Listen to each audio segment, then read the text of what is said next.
今天我们聊聊因果，但不是因果报应那一套，而是看看我们说过的话、做过的事情会留下哪些东西。用一种通俗的比方，就有点像一个一个的账本。所以今天我们会翻阅几本账本，看看做一些事情之后，它会消失吗？它会去什么地方？第一本账是一座楼。1995年的6月29日，韩国首尔江南区的三丰百货商场和以前一样正常营业。大楼一共有5层，地下呢还有4层。这么热的天，商场凉气充足啊，吸引来上千名顾客逛街吃饭。但这座楼啊，原本不是用来做商场的。在8年前，三丰集团买下这块地啊，交给了宇成建筑施工，开始规划的是一个4层的办公楼。但是没想到，地基刚刚打好，这个三丰集团的会长李尊改变主意，他要做首尔最高档的百货商场。我们有些观众如果做过建筑设计啊，应该知道这个办公楼改百货商场那是有点扯的。比方说商场需要很大的那种手扶电梯，那跟原来这个承重柱的位置要冲突，你要砍掉承重柱。这个事情啊，就交给了宇成建筑的工程师。工程师一听就不干，说不行，这个太不安全了。于是李尊就直接取消和宇成建筑的合作，换上三丰集团自己的建筑公司。好家伙，这个老板亲自指挥，那还不是想怎么改怎么改？那为了让出电梯空间，承重柱啊要被砍掉一部分，80公分的柱子改成了60公分。而且这个大楼用的是无梁的楼盖结构，没有横梁，所以它全靠这个柱子来顶住楼板。那你柱子改小了，它撑不住啊。这还没完，这个大楼呢本来不是设计4层吗？领导决定说，那不够有档次，我们要再加1层。好，那加了1层呢，本来是打算做溜冰场，后来算算溜冰场不赚钱啊，我们改成餐厅。于是呢，改成了8家餐厅。这个韩国餐厅呢，又需要地暖，于是这个地板上要装大量的这种混凝土管道，里面要装这个热水啊。这样，这个5楼呢，就增加了很大的重量。这还没完，那这么大的商场，你需要冷气吧？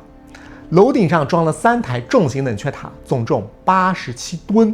好，结果开业之后啊，周围居民就说太吵了，你这个冷却塔我们都抗议啊，你给我改位置。那没办法，只能把这个冷却塔要移到屋顶的另外一边去。那正常要怎么移呢？你得花点钱用这个起重机把它吊起来，然后挪过去吧。但是这个管理层很聪明，而我们要降本增效，哎，怎么省钱呢？我们找工人弄一点那个滚轮啊，把冷却塔就放在滚轮上面，在楼顶上就一路这样拖过去。乖乖，几十吨的重量压在滚轮上碾过去，这不是压路机吗？但问题你这不是大马路啊，你这是楼顶啊。这好一番骚操作，核心的支撑柱它已经受暗伤了。那开业之后呢，这个冷气啊它要常年开，这个冷却塔呢它会震动啊，它每天会不断的去摇晃这个柱子。就这样，这个大楼居然还撑了5年时间，而且这个5年时间每天顾客盈门。结果到了1995年6月29日的早上啊，当时5楼一家餐厅的老板发现不对劲，这个天花板上啊出现了一个5公分宽的这个缝隙，哎，于是赶紧报告给大楼的设施经理。到了中午啊，这个楼顶的缝隙它越来越大，这个餐厅一看我不敢营业了，就叫停啊。到了下午呢，请了专家赶到现场来评估，专家就告诉高管们说这个大楼啊有倒塌的危险啊。那怎么办？商场的高管开了一个碰头会啊，今天我们商场生意还是很好的，这一天下来啊还是能赚很多钱的。这样吧，你们5楼关掉啊，其他楼层继续开。你那个上面不是开裂了吗？你们找人到那个楼下仓库找点材料来，晚上把那个裂缝给它补一补啊。就这样一拖再拖，到了晚上快6点钟的时候，这个屋顶啊彻底就塌了。这一塌，它从那个5楼一直到地下室全部粉碎性坍塌，只花了20秒的时间，整个商场夷为废墟，502人遇难，937人受伤。如果你只站在最后那个结果来看，好像灾害不就发生在20秒吗？但是如果你往前看呢，灾难的起因是在你每一次改图纸，又是砍柱子，又是加重量，还把那个机器拖过来，哪怕到最后你还有机会，你可以停业嘛？哎，它不停业。那么这背后真正的动力是省钱呐，为了利润能拖就拖。那大家品一品，这背后的因和果到底是什么？那我们再说一个类似的事情，大家再品一品。这是在1981年的7月17日，美国密苏里州的堪萨斯城，当时凯悦酒店的大堂啊正在举办茶舞会，1600多人在现场。这个大堂半空当中啊悬挂着2条长长的空中走廊，这个人们在走廊上端着酒杯闲聊呀，欣赏环境啊，很开心。要命的是这个走廊出问题了，怎么回事呢？原本这个工程图纸设计啊，它有一个很长的钢拉杆，就是穿过4楼和2楼啊这个走廊，把它能够固定下来。但是制造商拿到图纸之后就觉得你这一长根长杆安装太麻烦了，这样吧，我们改个方案，把一根长的换成2根短的一根接天花板到4楼，一根接4楼到2楼。你施工是简单了，但这个4楼的横梁承重它翻了1倍啊。你会发现啊，很多事情的起因到最后产生结果，它不是马上发生的。这个走廊悬在空中，它也用了1年多时间，直到那天晚上，当时现场乐队还在演奏音乐，忽然2层走廊坍塌，114人丧生，200多人受伤。所以你看建筑的因果，你用力学就能解释。你砍掉了承重柱，它会记得，包括你砍掉连接件，但是建筑不说话，它沉默到了最后才开口。那我们再来看一看个人的因果账本。这一提到因果业力啊，很多人就会想到佛教当中的很多那种很玄的说法。实际上呢，在佛教经典关于因果的论述，它本身很平实。在增支部当中就会说啊，意图就是业，就是说一个人有了意图之后，你通过语言行动这种方式来造作。所以常常说叫一念升起，人的潜意识就会有不自觉的行动，最终会产生一系列的影响。那增支部呢，还把业的结果分成3种时间类型，叫做当下成熟这一生后面成熟，再更后面成熟。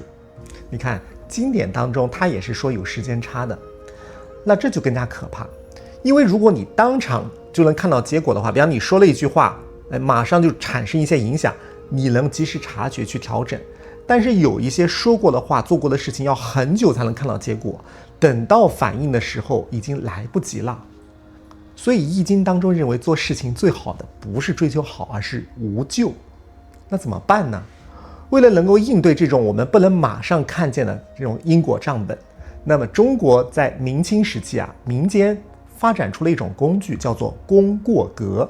它是一个账本，就是你每天睡前记录一下，比方说我今天帮人推了一把车，我记1功；我背地里面议论了别人的我记1过；我今天遇到麻烦，我起了一个想伤害别人的念头，哪怕我没做，也要在议这一栏当中记下1笔过。你说古人怎么这么死板教条？因为古人就发现，一个人他说过的话做过的事情太容易遗忘了，因为人太擅长原谅自己，太容易给自己的微小恶意找借口。这个功过格的作用呢，就是把这些容易遗忘下来的行动给它记下来，等慢慢的这个纸上记了密密麻麻的过，人才能终于认识到，我这段时间都在干嘛呀？这就是古人的智慧，他创造了一个看得见的个人因果账本。那有了个人因果账本，那第3本账就是家庭账本。在周易当中有一句话叫积善之家必有余庆，积不善之家必有余殃。很多人觉得这句话是劝人向善，但紧接着他后面有解释，叫臣弑其君，子弑其父，非一朝一夕之故，其所由来者见矣。这核心在一个见字，也就是说呢，积累大的结果往往是藏在很多小的选择当中，直到某一天才显现出来。比方说这个父母在外面受气了，回到家里面他要发火呀，往往人容易欺软怕硬，这个最弱小的孩子就成为父母的发泄对象。还有一些人在生意当中钻了一些空子，回到家吃饭的时候他忍不住得意洋洋的传授，我是怎么去算计别人的。那这些不起眼的小事在一天天的这种家庭生活当中发生，大人他转头就忘了，但是孩子看在眼里，记在心里，那么慢慢就形成了家风。等到孩子长大进入婚姻家庭他遇到一些关键抉择的时候，他会不由自主就想到过去的这些行为，他会模仿。所以外人看以为觉得这个人只是偶尔倒霉，但是这笔账有可能是在10几年前那个饭桌上就记下来了，这叫余殃。那反过来，如果你大人，你可以顶住家庭压力，你保护好孩子啊，遇到弱者，能够谦让，后人他也会学习，他也许避开一些陷阱，最后呢，保全自身，这叫余庆。我觉得古人很智慧啊，因为他们知道，你光靠嘴巴讲没有用的，因为人的善意是很脆弱的，必须要把这种善意要变成一种可以持续运作的制度。比方说范仲淹的义庄就是一个很好的例子。在北宋皇佑2年的时候，就是公元1050年，当时范仲淹在苏州花了一生的积蓄，买了1000多亩良田，建立义庄它的背后是把善意变成一个可以运转的制度。那么按照范文正公集当中留下的要求，同族的人你只要符合条件，你可以每天来领米，冬天会有衣料，婚丧嫁娶、子弟读书，都有对应的补助。那为了防止大家不照做，他还把那个规矩给刻在石头上面，让后人一定要照着办。他这个条目非常详细，比方说每房每一个大的家庭当中按人口给米，每口人呢1升，冬天呢每个人1匹布，5岁到10岁的小孩给半匹，嫁女儿的话呢要给钱，给30贯，如果你再嫁呢也给钱，给20贯，娶老婆的话给20贯，老人丧事呢先给10贯钱，等到办丧事的时候再拿15贯。所以后人经常讲叫范家积德，福泽绵延800年。其实它的背后就是范仲淹用这样一套分配制度给整个家族兜底。比方说他的子弟们就敢出去考试去闯荡因为你就算得罪人了，你回到老家你依然有饭吃。这就是余庆。如果你直接把钱给到下一代，基本上2-3代人就挥霍干净了。但这套规则经历了宋、元、明清朝代更迭运行了800多年，一直呢还可以完好运行。所以你会发现个人的账它满的话会溢出到家庭。那么你说一个家族企业，如果他的账如果满的话，溢给谁呢？那就是社会了，或者溢出到整个人类。在道教太平经当中有一个词叫做承父，就是说前人做下的事情后人接着承受前人种树后人乘凉，前人挖坑后人掉进去。这个事情在现代社会大家都很熟悉，你换一个词它就叫做环境代价或者是公共风险。比方说有个经典案例就是含铅汽油。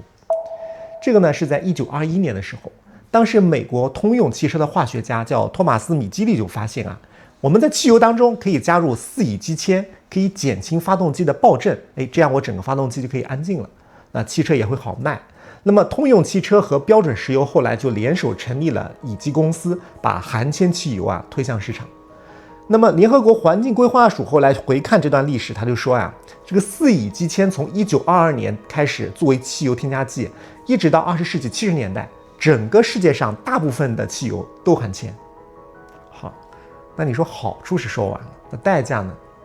铅这种重金属它会顺着成千上万的汽车的排气管飘进空气，混进灰尘，最后进入到孩子们的血液当中，这会导致神经系统不可逆的损伤，让孩子智力发育迟缓，行为暴躁。那最初做决定的那个人未必他自己就能看到结果，但他这笔账被整个社会接盘了。在30年后，加州理工学院的地球化学家克莱尔·帕特森为了测定地球年龄，他就要测量这个陨石当中的铅同位素，但他发现这个实验数据怎么总是被污染，因为实验室当中到处都是游离的铅。他说那我为了排除干扰怎么办呢？他花了好几年时间建的世界上第一个叫超净实验室。最后呢，他是算出了地球的年龄45.5亿年，同时他也一路追溯到这个大气当中含有铅，很多是来自于含铅汽油。在1965年他发表了一篇论文，就把这笔旧账给他翻了出来。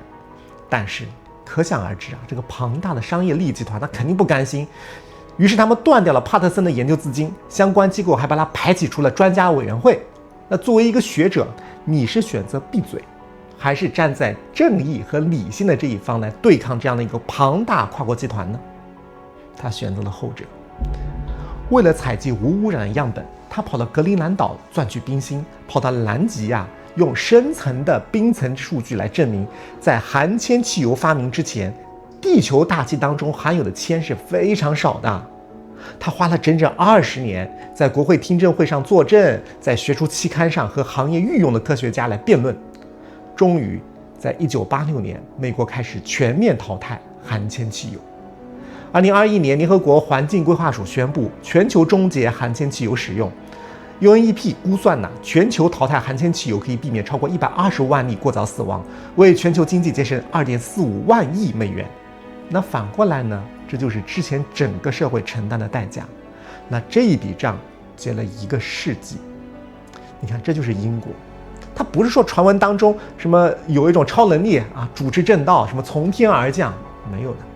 那道教管这个呢，叫做承父。我们再回到我们日常生活啊，比方我们看看我们的这种商业活动啊，企业经营。你看现在这个企业经营非常的迅速，特别是各种复杂的金融工具啊，把大家的行为可以层层的包装起来，让他觉得，哎，我离最终的那个果啊越来越远。于是呢，会产生一种错觉，我以前做过的这些事情可以通过技术手段来抹平。但是如果我们放下这些复杂的商业逻辑，你看它的背后的底层逻辑是什么？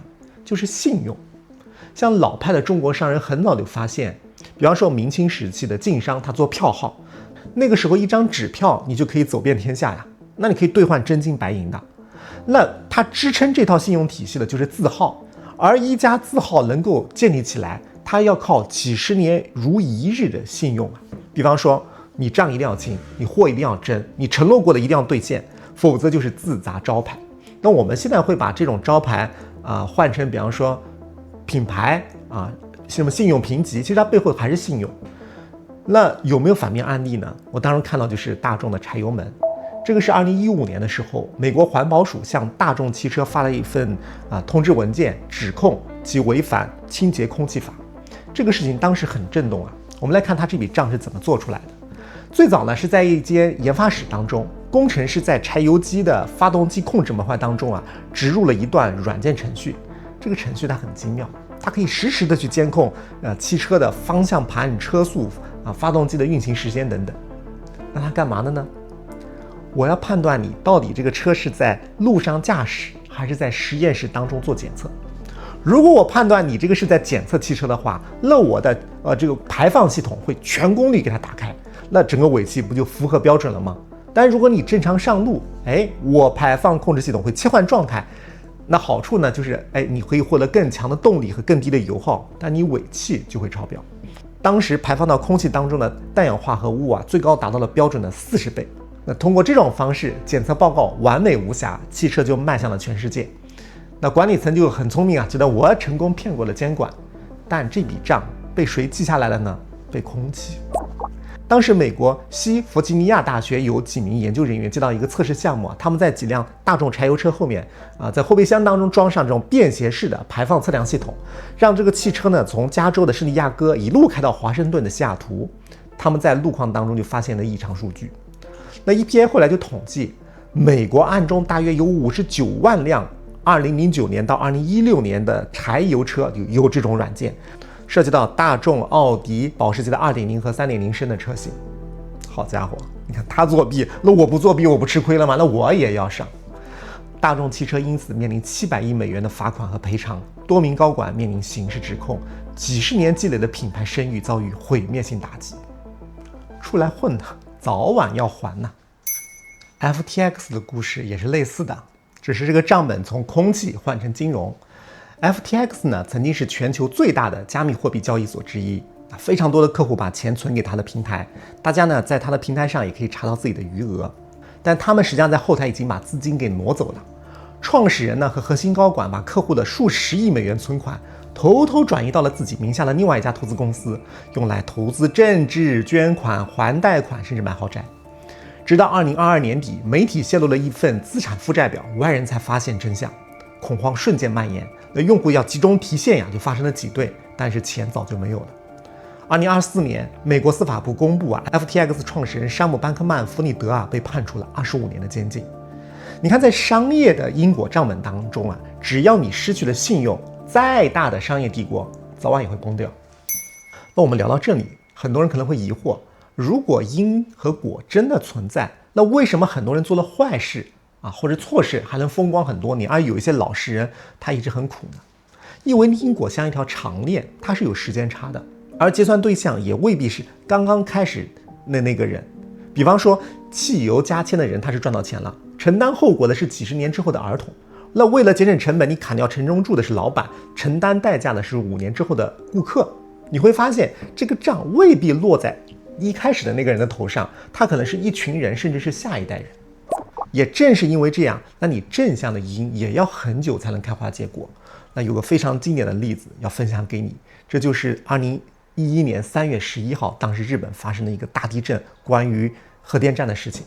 那么当时海啸袭来之后啊，福岛的第一核电站大家都知道了，因为海水倒灌地下室，应急发电机被淹没，整个停电啊，冷却系统瘫痪，随之而来的就是整个震惊世界的堆芯熔毁和核泄漏。但是还有一件事情很多人不知道，就是离震中更近的宫城县女川核电站，它也经历了一样的地震和海啸，但是安全停堆。当时 IAEA 报告就写啊，这个女川核电站在强震之后整体损伤很小，袭来的海啸大概是13.6米，而主厂区原本建在呢大概14.8米的高度。低处啊和取水相关区域呢有进水，但是反应堆和汽轮机这些主建筑没有被淹没。当外部电网都断电的时候，它厂区内的应急发电机啊可以完好无损，立刻接手，就维持了冷却水系统的全功率循环。而且在灾难之后啊，周围的这些城镇化为废墟，但是女川核电站的体育馆成了周围几百名无家可归灾民的避难所。那就奇怪了，为什么这个核电站它就能扛得住灾害呢？因为很重要的一笔账，几十年前就记下来了。当年呀，东北电力公司筹建女川核电站，负责选址设计评估的副社长呢叫平井弥之助。这个平井呢，他花了很多时间来翻阅古籍，他研究了公元869年贞观大地震的历史记录，包括他亲自去宫城县沿海实地测量，去观测那些保存了几百年的古老神社。那么神社建在什么样的高度，它也是一种标志，就是古代海啸可能达到的最高水线。那做完这些功课之后啊，平井就要求女川核电站的厂区地基必须要建在海拔14.8米的高度。而与此相对应的，福岛第一核电站建设的时候啊，施工方把本来海拔35米的天然高地给挖低了25米，把地基呢建在海拔10米的位置上。为什么这样做呢？因为厂区啊离这个海平面越近，抽取海水作为冷却的这种运行成本就越低，可以节省建设费和未来的电力消耗。那你可想而知啊，这个平井弥之助当时做这样的决定要承担多大的压力。那你在一家企业当中，你额外花的这些成本会被各方质疑啊。但是平井没有退让，他就顶住压力，最终呢就按照14.8米的标高浇筑完成。当年这个事情做完，账就记下来了。那么到了1986年，平井去世，海啸都没有发生。那几十年来，大家都在抱怨说，你看平井当时太固执啊，花这么多钱，简直是无用功。直到2011年海啸爆发，海水呢就沿着防波堤一路向上猛冲，但最终停在了海拔14米高左右的位置啊，仅仅比厂区地基低了不到1米。直到那一刻，几十年前会议室当中的那个决策动作才终于结账。当年的固执和多花的钱，保住了几千人的生命和家庭幸福。那回看那个问题，为什么作恶的人常常得势啊？因为当一个动作发生，它需要经历很复杂的一系列的过程，才能最终触发结算。而有一些过程，在当事人活着的时候，他可能都遇不到呀。你看，很多人就说，那既然这样的话，反正你也不会马上就结算，那你有漏洞，我就可以肆意妄为啊。我可以利用你系统结算的时间差，在你结账之前我透支利润，享受快感。所以民间会有这种说法，说什么好人有好报啊，恶人有恶报。那我在这个地方要说一个暴论，没有报应啊。当然会有一些人钻空子偷漏洞，然后赚了很多钱，甚至活得下来，年纪很大很长寿。但这个地方它有一个不一样的视角，就是它依然有账本。因为你看啊，一个人他如果靠欺骗来获利，不管你怎么去掩饰，别人跟你一接触之后，他能感受到你身上的气场的，通过相处就能感受到你身上是不安全的，会选择远离你。所以这样的人最后留在他核心圈子当中，可以跟他成为利益共同体的，必然是比他更懂算计，更看重利益的同类。这在博弈论中啊叫做多轮囚徒困境。如果你有兴趣，可以看我们之前有一期视频介绍，叫善良是顶级策略，仁者无敌。那么他面对的就是一种黑暗森林，因为每天你都要面临可能在他背后开枪的这些同伴。当然我相信有一些人能承受但是你可能未必喜欢。第二笔账呢叫防御成本，就是作恶你不需要良心，但是你日常的生活需要呀。所以当一个人通过破坏规则得到了很大的利益，那么他自己就知道自己很危险的。比方说你看历史上那些靠阴谋手段上位的枭雄，晚年的状态有一点很像，就是极度多疑。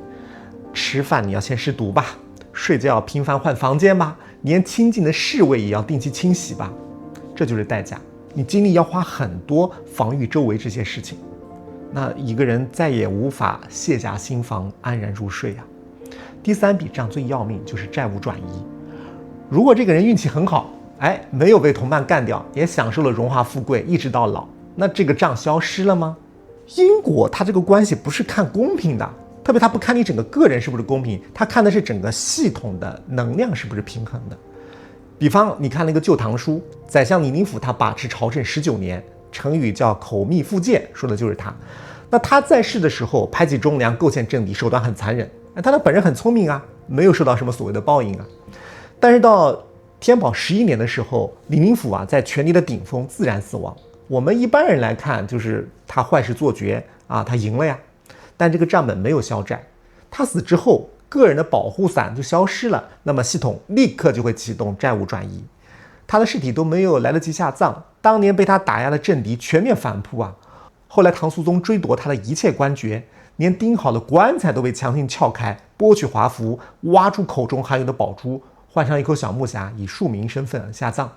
那所有的儿子女婿呢，全部流放岭南或者杖毙，整个家族瞬间清零。这才是因果啊！就是一个人，当然你可以玩时间差你也可以去蒙蔽自己的良心，但是你要么就要面对同类绞杀，要么你就要用你自己的心血或者你周围的亲人来抵债。你愿意吗？那今天我们翻了这么多旧账所有的故事其实指向同一点，就是你看世界像一张大网，每个动作呢就像在这个网上面拨动一根弦，无论这个震动有多远，什么时候能够反弹回来，那是这张网的属性。而我们要做的就是我要看清楚我去拨动这一根弦的手指。像太上感应篇就会说祸福无门，为人自招，善恶之报如影随形。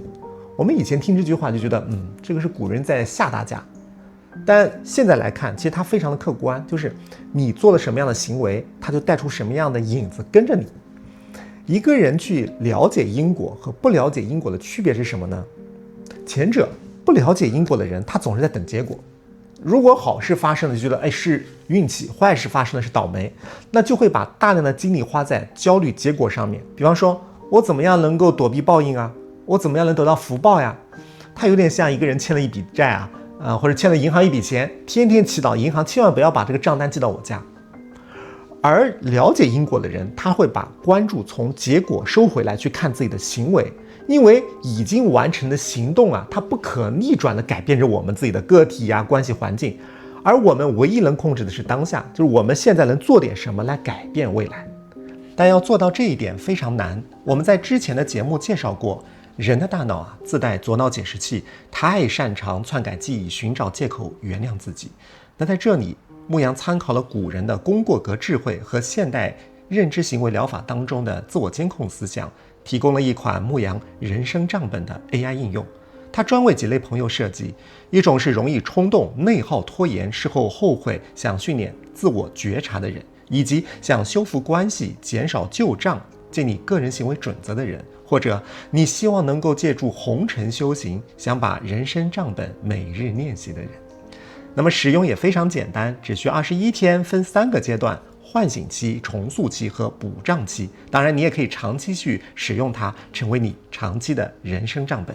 那么每天睡前只需要花2分钟，把今天脱口而出的一句狠话或者习惯性的退缩像流水账一样记下来。后台的 AI 模型剔除了情绪安抚和道德评判，它会为你提供3种非常重要的能力。第一呢是动作切片，它会引导你剥离情绪，以客观的视角把你含糊不清的抱怨还原成具体的客观行为。第二是轨迹推演，当你输入一个看似不起眼的决定， AI 呢会基于行为逻辑直接推演出这个微小行动如果重复下去，3年之后会将你带到什么地方。它会把那张迟到的因果账单提前让你看见。第三呢是周期审计，每隔一段时间，系统会抓取你的所有碎片，生成一份潜意识行为报表。那这一款应用的最大亮点就是客观中立，它只用数据向你呈现事实，你每天都在往自己的人生当中存下了什么样的账。人啊，想要破局，需要一个聪明理性的外脑来做审计。当你敢于直面这份真实的人生账本，清晰地看见自己是如何一步步构建出现有的困境的时候，你会非常清晰地看见那些困扰你很久的焦虑和无力感来自于哪里。你可以重新夺回人生的方向盘，而且所有的数据都保存在你本地服务器上，不会存你的任何个人信息。如果你需要更换设备，记得提前做好数据备份。那使用方法我会放在评论区或者粉丝群。这款应用现在开放免费使用。作为感谢各位一直以来对这个频道的大力支持和帮助，也欢迎你点赞打赏，为我们的频道注入更多的能量。现在就试试看，感受古人的智慧、现代心理学以及 AI 所带来的奇妙碰撞吧。